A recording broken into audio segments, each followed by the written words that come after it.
मयंक एक बड़ी कंपनी में काम करता था। एक दिन उसे ऑफिस से घर जाने में देर हो गई। सर्दी का मौसम था। रात भी जल्दी हो गई थी और ठंड भी बहुत बढ़ गई थी। रास्ते में चलते चलते मयंक को अचानक एक आवाज सुनाई दी। रुक जाओ। मयंक वहीं रुक गया और पीछे मुड़कर देखा, लेकिन पीछे कोई नहीं था। फिर से वही आवाज सुनाई दी, सामने देखो। जैसे ही मयंक ने सामने देखा तो उसे जमीन पर कुछ चमकती हुई चीज दिखाई दी। मयंक दौड़कर उस चीज के पास गया और देखा तो यह कोई साधारण चीज नहीं थी, बल्कि एक चमकता हुआ हीरा था। उसने वह हीरा अपने हाथ में लिया। उसकी चमक देखकर मयंक की खुशी का ठिकाना नहीं रहा। लेकिन मयंक को कहाँ पता था कि यह कोई साधारण हीरा नहीं, बल्कि एक मायावी हीरा है। अचानक उस हीरे में से आवाज आई, अगर तुम्हें और हीरे चाहिए तो इस जमीन को खोदो। इस जमीन के नीचे बहुत सारे हीरे हैं।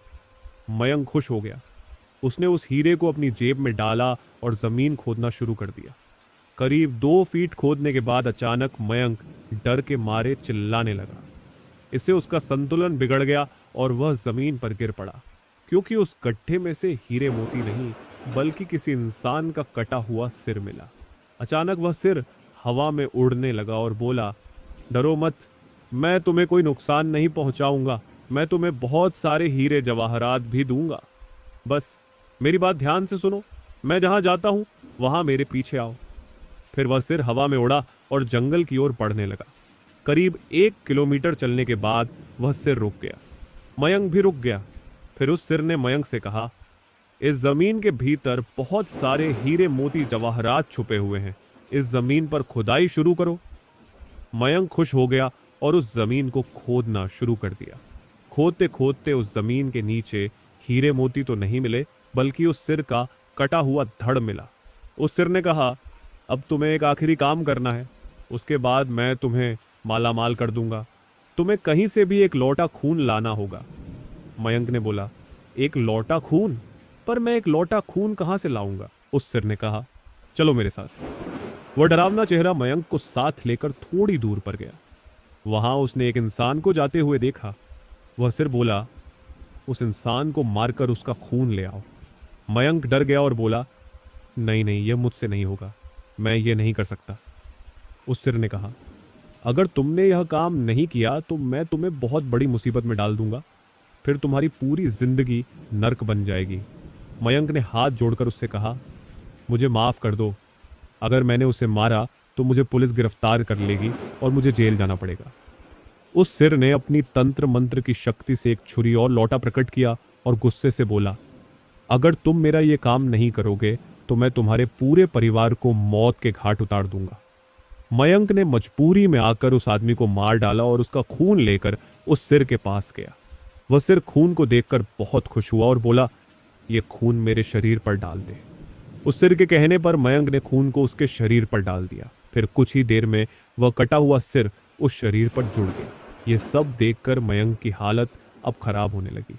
वह उस भूत को देखकर काफी डर गया। जैसे ही वह भूत जिंदा हुआ तो जोर जोर से हंसने लगा और डरावनी आवाज में बोला, तुमने बहुत बड़ी गलती कर दी कि तुमने मुझे फिर से जिंदा कर दिया। अब मैं सिर्फ तुम्हें ही नहीं, बल्कि इस पूरे शहर को मौत के घाट उतार दूंगा। डर के मारे मयंक के मुंह से आवाज भी नहीं निकल रही थी। वह अपनी जान बचाने के लिए वहां से दौड़ा, लेकिन उस भूत ने छलांग लगाकर मयंक को जमीन पर गिरा दिया और बोला, मुझे बहुत भूख लगी है, अब मैं तुम्हारा मांस खाऊंगा। जैसे ही वह भूत मांस खाने के लिए आगे बढ़ा कि तुरंत ही उसका सिर धड़ से अलग हो गया। मयंक समझ नहीं पाया कि आखिर यह चमत्कार हुआ कैसे। जब मयंक ने पीछे मुड़कर देखा तो एक अघोरी बाबा खड़े थे। उस अघोरी बाबा ने कहा, जब तुम उस आदमी को मारकर उसका खून ले जा रहे थे तभी मैंने देख लिया था और समझ गया कि कुछ तो बुरा होने वाला है।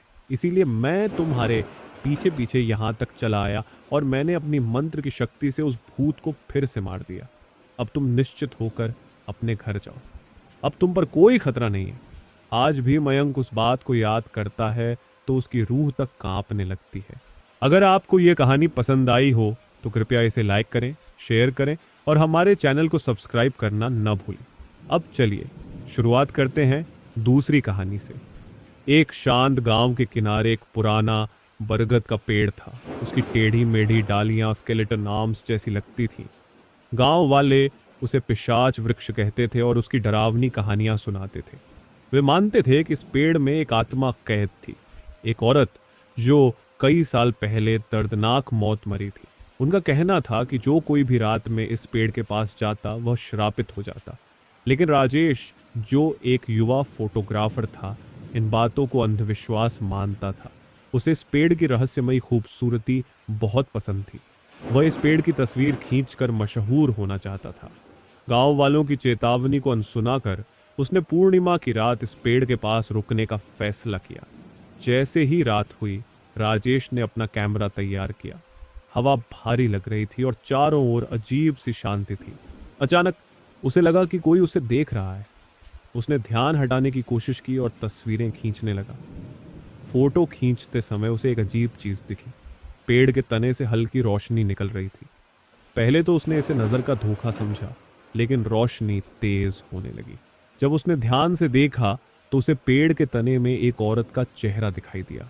उसका चेहरा दर्द से भरा था और उसकी आंखें सीधे राजेश की तरफ देख रही थी। राजेश डर से पीछे हट गया। उसका दिल तेजी से धड़क रहा था। उसने सोचा कि यह उसका वहम है, लेकिन वह चेहरा फिर भी दिख रहा था। हड़बड़ाकर उसने अपना कैमरा समेटा और वहां से भागने लगा।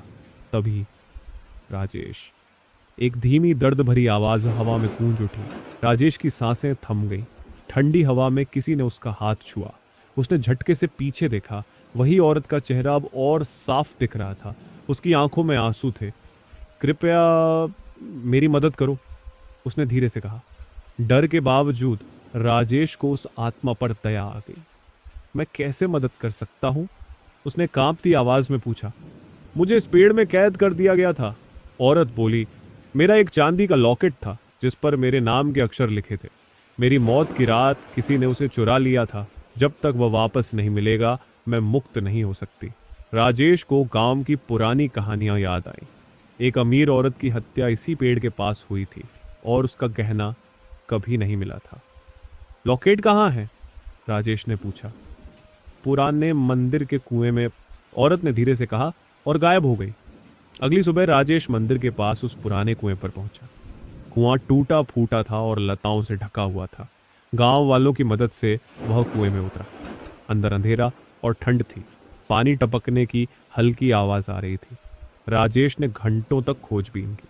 ठंड से उसकी उंगलियां सुन्न हो गई थीं, लेकिन फिर अचानक उसे कुछ ठोस चीज महसूस हुई। उसने कीचड़ हटाया और देखा एक चांदी का लॉकेट। राजेश ने लॉकेट खोला। अंदर एक पुरानी तस्वीर थी, वही औरत जिसकी छवि उसने पेड़ में देखी थी। शाम होते ही राजेश फिर से पिशाच वृक्ष के पास पहुंचा। उसने धीरे से लॉकेट पेड़ की जड़ों में रख दिया।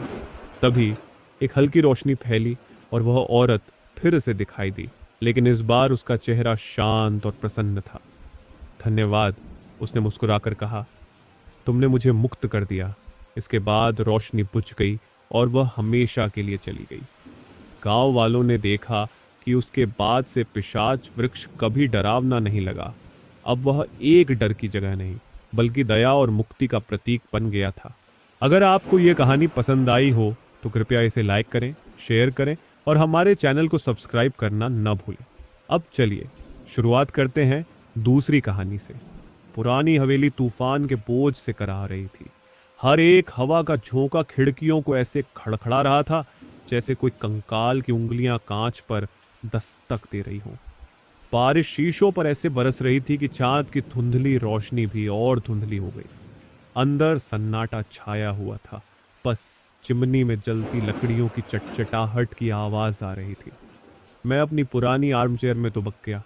वो फटा हुआ कंबल उस ठंड से कोई राहत नहीं दे रहा था जो दीवारों से ही रिस रही थी।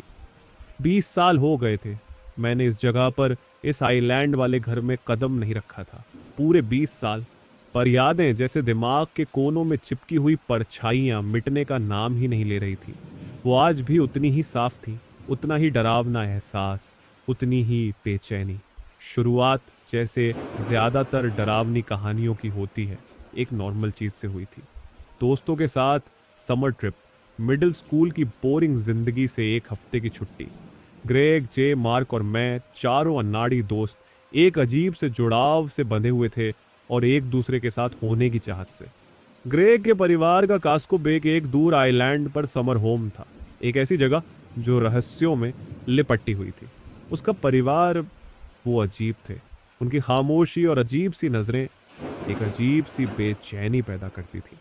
घर खुद एक भूल भुलैया जैसा था, गूंजती हुई हॉलवेज और अंधेरे कमरे, एक ऐसी जगह जहां सब कुछ जाना पहचाना सा होकर भी कुछ गड़बड़ लगता था।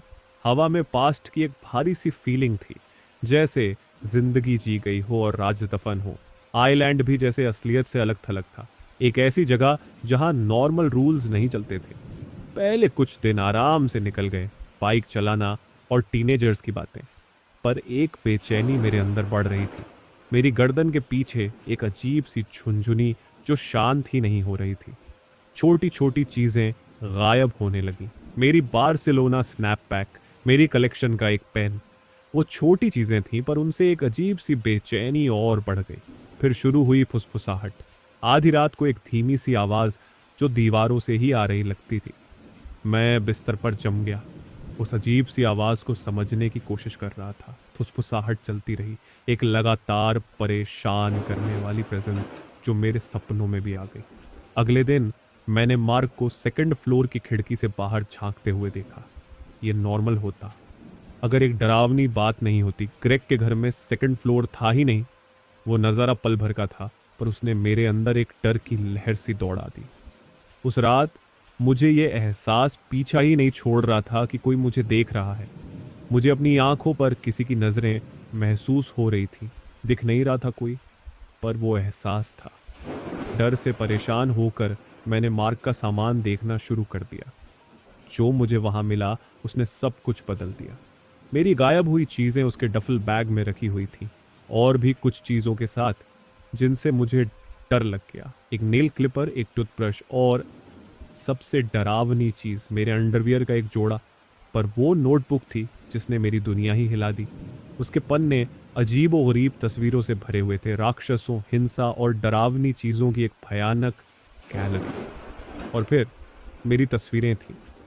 मुझे क्रॉस पर मेरे पैर बुरी तरह कटे हुए, मेरा नाम बार बार पेज पर लिखा हुआ, एक डरावना मंत्र, और आखिरी पेज पर 4 शब्द जिन्होंने मुझे 20 सालों से डराया हुआ है। मैं कल करूंगा। मैं डर गया। मैंने ग्रेग के पापा को वो नोटबुक दिखाई। वो हिल गए, पर उनका रिएक्शन वैसा नहीं था जैसा मैंने सोचा था। उन्होंने मुझसे कहा कि सब कुछ वापस रख दो, ऐसे दिखाओ जैसे कुछ देखा ही नहीं। वो उस अंधेरे को छुपाना चाहते थे, सब कुछ भूल जाना चाहते थे, पर मैं नहीं कर सका।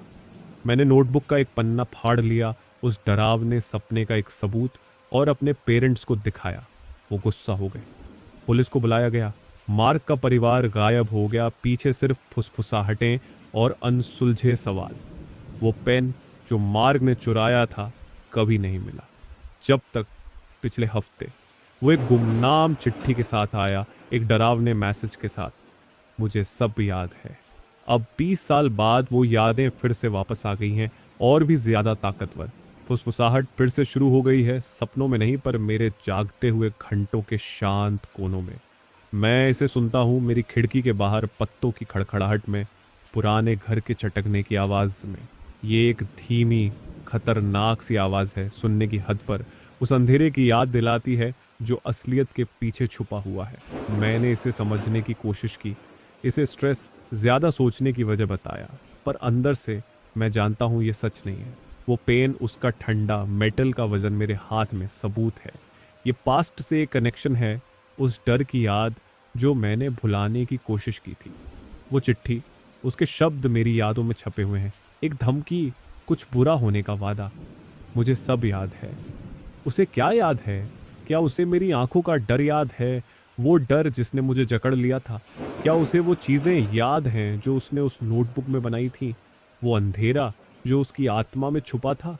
फुसफुसाहट अब और तेज हो रही है, और जोर से। ऐसा लगता है जैसे अटारी से आ रही है, एक अंधेरी अनछुई जगह जिससे मैं हमेशा दूर रहा हूँ। मैं वहाँ एक प्रेजेंस महसूस कर सकता हूँ, कुछ पुराना और बुरा। मेरे ऊपर एक फ्लोर बोर्ड चटकता है। मैं जम जाता हूँ, मेरा दिल जोर से धड़कने लगता है। फुसफुसाहट और तेज हो जाती है, एक आवाज में बदल जाती है, एक धीमी भयानक सी दहाड़ जो परछाइयों से ही आ रही लगती है। मैं कल करूंगा, वो आवाज फुसफुसाती है, नोटबुक के शब्दों को दोहराती है। एक ठंडा हाथ मेरे कंधे को छूता है। मैं हाँफता हूँ, घूमने के लिए मुड़ता हूँ, कुछ भी नहीं, पर वो प्रेजेंस अभी भी वहां है। हवा में एक भारी सा वजन। लाइटें टिमटिमाती हैं और बंद हो जाती हैं। घर अंधेरे में डूब जाता है। बाहर तूफान मचा हुआ है, मेरे अंदर के तूफान को दिखाता हुआ। मैं फंस गया हूं एक ऐसे सपने में जो मुझे छोड़ने को तैयार नहीं। एक और फ्लोरबोर्ड चटकता है, इस बार और पास। फुसफुसाहट बाहरी कर देने वाली है। आवाजों का एक समूह मेरा नाम जप रहा है। मैं कल करूंगा, वो जपते हैं। उनकी आवाज डर के एक शोर में पड़ती है। एक परछाई अंधेरे से निकलती है। उसका आकार साफ नहीं, उसके चेहरे अंधेरे में छुपे हुए। ये मार्क है, पर वो लड़का नहीं जो मुझे याद है। ये कुछ और है, कुछ और ही भयानक। उसकी आंखें एक बुरी रोशनी से चमक रही हैं और एक क्रूर मुस्कान उसके चेहरे पर फैल जाती है। उसके हाथ में वो एक चाकू पकड़े हुए है। उसकी धार अंधेरे में चमक रही है। मुझे सब याद है। वो फुसफुसाता है, उसकी आवाज में एक जहर घुला हुआ है। वो झपटता है, मैं चीखता हूं और फिर सब कुछ काला हो जाता है।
है।